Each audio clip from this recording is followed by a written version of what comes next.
नमस्कार दोस्तों, आप देख रहे हैं पीएसटी न्यूज। मैं कुलदीप सिंह और आज हम जिला पंचायत सदस्य हुक्म सिंह का जो चुनाव प्रचार का जोर शोर है बहुत तेज़ी से बढ़ गया है, क्योंकि समय बड़ा नज़दीक है। कल ये चुनाव प्रचार जो है बंद हो जाएगा। इन प्रत्याशियों की जो धड़कनें हैं वो तेज़ हो गई हैं।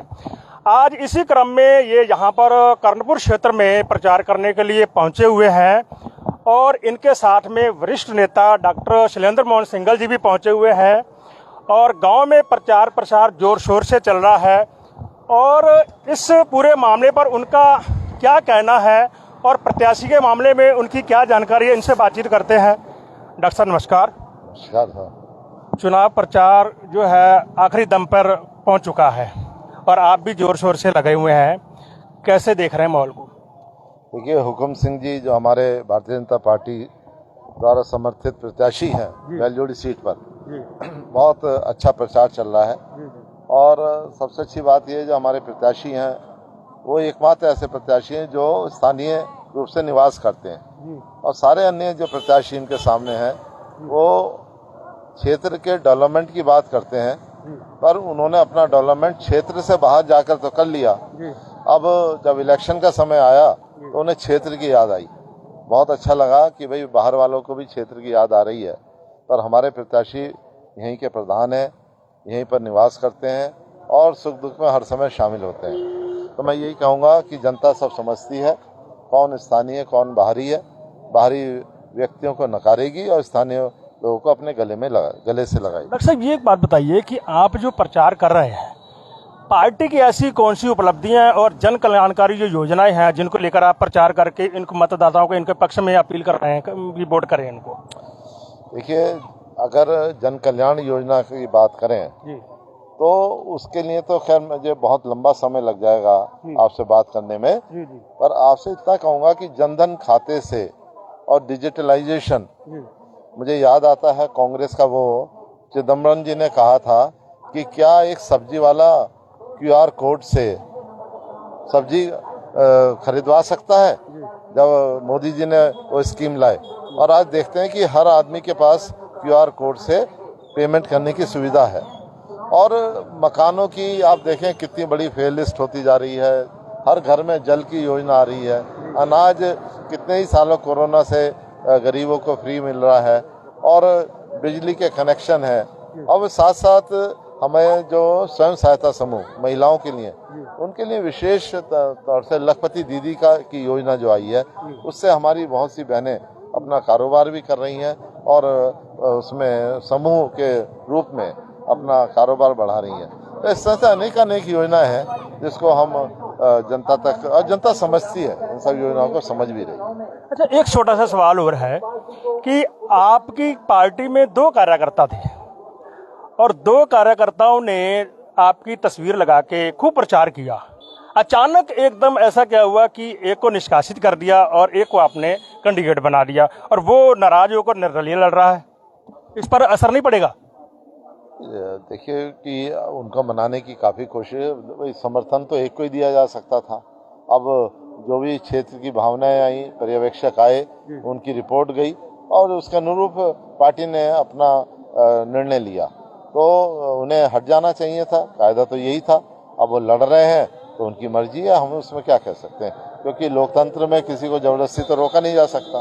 पर जहाँ तक पार्टी की बात है, पार्टी ने हुक्म सिंह को अपना समर्थित प्रत्याशी बनाया। चलिए, हमारे साथ में प्रत्याशी हुक्म सिंह जी हैं जो जिला पंचायत से चुनाव लड़ रहे हैं और जनता से अपील भी कर रहे हैं। कैसे हैं हुक्म सिंह जी? मैं ठीक हूँ। कैसा चल रहा है चुनाव प्रचार आपका? बहुत बढ़िया।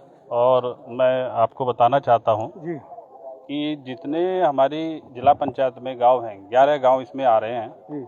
मैंने एक एक घर में जाके पूरे जिला पंचायत क्षेत्र में कन्वेंसिंग की है, लोगों को बताया है, प्रचार किया है और अपने आप को बताया है और पार्टी को बताया है कि हम क्या करना चाहते हैं और हम क्यों चुनाव लड़ रहे हैं। जो बाकी प्रत्याशी हैं, अभी जैसे डॉक्टर साहब ने बताया, उनका सिर्फ एक मकसद है कि सीट आरक्षित हुई, शहर में घर बना लिए थे, उन्हें लगा कि शायद कि कोई खनन का कारोबार करता है और जो यहाँ व्यवसाय वो करते थे, उनको सारे हमारे क्षेत्र को पता है कि वो यहाँ पे किस चीज़ का व्यवहार उनका रहता है, और मैं इस विषय में नहीं ज़्यादा गहराई में जाऊंगा। और जहाँ वो मैंने अभी सुना है उनके बारे में कि गाड़ी में बैठ के बातें करना, पब्लिक में हम पब्लिक के आदमी हैं, हम पब्लिक में रह के बात करते हैं, और हवाई दौरा, हवाई बातें, ये मेरा काम नहीं रहा। मैं छात्र संघ से अध्यक्ष रहा, मेरा छात्र जीवन से राजनीति का एक उद्देश्य रहा है, और वही उद्देश्य लेकर मैं अपने क्षेत्र में रह रहा हूँ। और उसी को पब्लिक को, चूँकि मैं अभी प्रधान भरतपुर से प्रधान हूँ, और मैंने जो काम किए हैं वो सबकी नज़रों में है, उसको मैं अपने परिवार को आगे बढ़ाते हुए जिला पंचायत में आया कि जो हमारे लगे हुए गांव हैं उनको भी ऐसी ही उस नज़र से देखें, और जो भी योजनाएं जिला पंचायत के थ्रू हमारे उसमें आती हैं मैं अपने क्षेत्र में ज़्यादा से ज़्यादा लाता हूं। ये बताइए कि आपने मैदान में उतरे हैं, विजन क्या रखा आपने जनता के लिए, अगर आपको मौका मिल जाता? देखिए, जो विजन होता है वो सबसे पहले ये है कि आप पब्लिक के बीच में रह के उनके काम आओ। काम कोई भी होते हैं, जैसे किसी को कोई परेशानी है, थाना चौकी होता है, तो उसमें क्या है कि हम उनके बीच में खड़े रहें।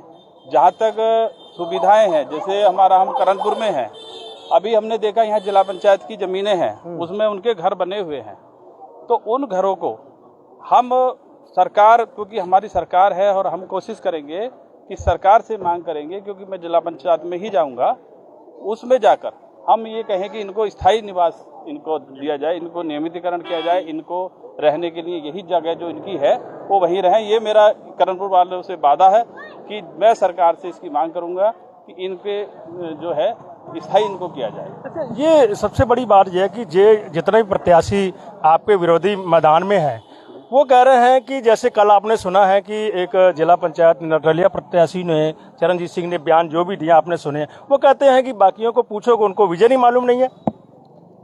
अब भाई, हमारा जीवन छात्र राजनीति से अब तक राजनीति ही कर रहे हैं, मतलब समाज के बीच में रह रहे हैं। वो तो अपना इस गांव से जाके 10 साल पहले शहर में बस गए, उन्हें क्या पता कि गांव में अब क्या हो रहा है। उनको तो सीट हुई और सीट आके लड़ी है, वो बातें करना हवाई वो कर सकते हैं, क्योंकि उन्हें पब्लिक में इसी गांव में पूछ लो कि कहीं एक भी किसी बंदे से उन्होंने ये नहीं कहा हमारे कि आप हमें वोट दीजिए। गाड़ी में घूमना है, लोगों से हवाई बातें करनी है, वो उनका होगा। मेरा मकसद एक है, मैं अपने आप को जनता के बीच में रखूंगा।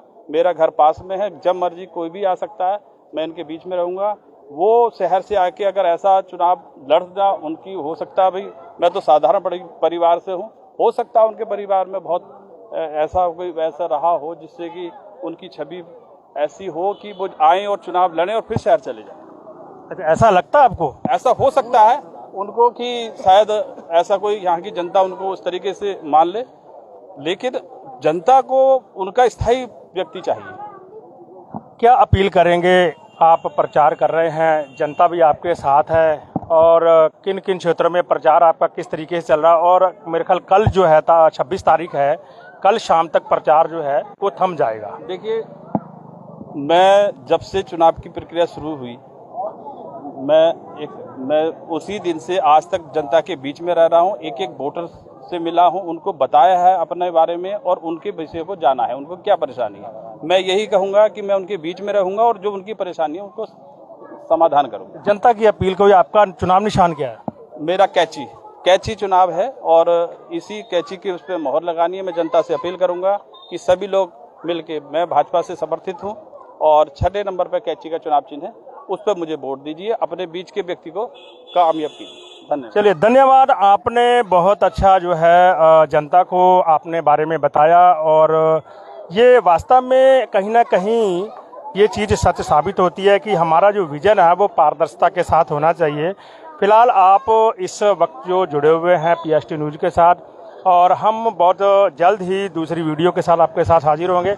आप देखते रहिए पीएसटी न्यूज़। मैं कुलदीप सिंह, नमस्कार।